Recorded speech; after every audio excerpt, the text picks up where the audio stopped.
Well, hello everyone, welcome back guys. Hope you all are doing well. This is Mohammad Badruddin back again with another video, and today this video is going to be very brief and we will talk about the differences between SOAP and REST APIs.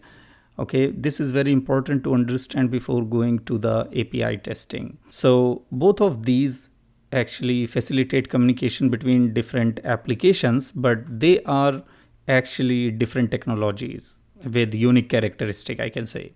Okay, so SOAP stands for Simple Object Access Protocol. This is a communication protocol that enables the exchange of structured data between different systems. And as you can see, it uses an XML based messaging system, and it is compatible with a wide range of transport protocols like HTTP, SMTP, FTP. Fine. On the contrary, if we talk about REST APIs, so REST stands for Representational State Transfer, and it is an architectural style protocol. Fine. So it also primarily use HTTP transfer only, okay, with the get, post, put methods for communication purposes. One more main difference between these two is that REST APIs are lighter, okay, while SOAP APIs are heavier. So that means you can see here in the REST API, performance is much better as compared to the SOAP because less CPU extensive and leaner code, etc. But here in the SOAP API, the performance is not great compared to the REST. Fine. Another difference you can see here, JavaScript can call SOAP, but it is difficult to implement. And REST APIs are very easy to call from the JavaScript, and the implementation is very, very easy. Okay. One more difference you can see, SOAP API does not return human readable result, but the result of the REST APIs are readable, so very easy to understand. Fine. One more thing which is very important, you need to keep in mind that SOAP APIs, okay, or SOAP calls invoke services by calling RPC method, remote procedure calls, and REST APIs basically call services via URL path, and we will see that in a minute. SOAP APIs uses WSDL for communication between consumer and provider, while REST APIs uses XML or JSON to send and receive the data. Now, what is WSDL?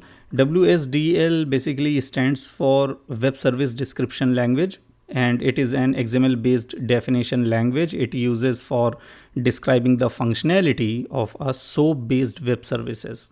Okay, so WSDL files are central to testing SOAP based services, and SOAP UI uses WSDL files to generate test request, assertion, and mock services. So this is a little description or the differences between these two, which is very important to know.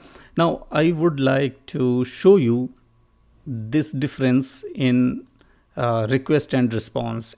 So let's see, we are talking about SOAP APIs, and the SOAP request looks like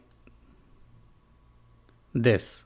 Okay, so let's say this is a SOAP request and we are actually trying to search about a user John. So we need the details about the user John. Okay, so once we make the request, and you can see this is all XML. Fine. Now in the SOAP response, what we get here, let's say, you can see the name is John, age is 35, he lives in Greenville, and fine, that's it. If there is other information about the John, we will see that here. So this is just an example to make you understand how that SOAP request looks like and what is the difference between SOAP request and the REST request. Fine. So if we do the same thing in the REST APIs, so the request will be something like this. So this is gonna be the URL. So REST APIs depends on or calls the URI.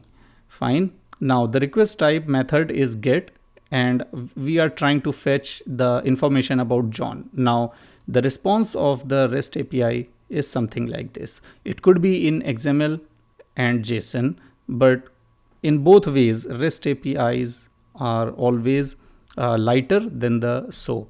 Fine. So that is the thing, and I hope you understand that. I'm going to see you in the next lab. Bye.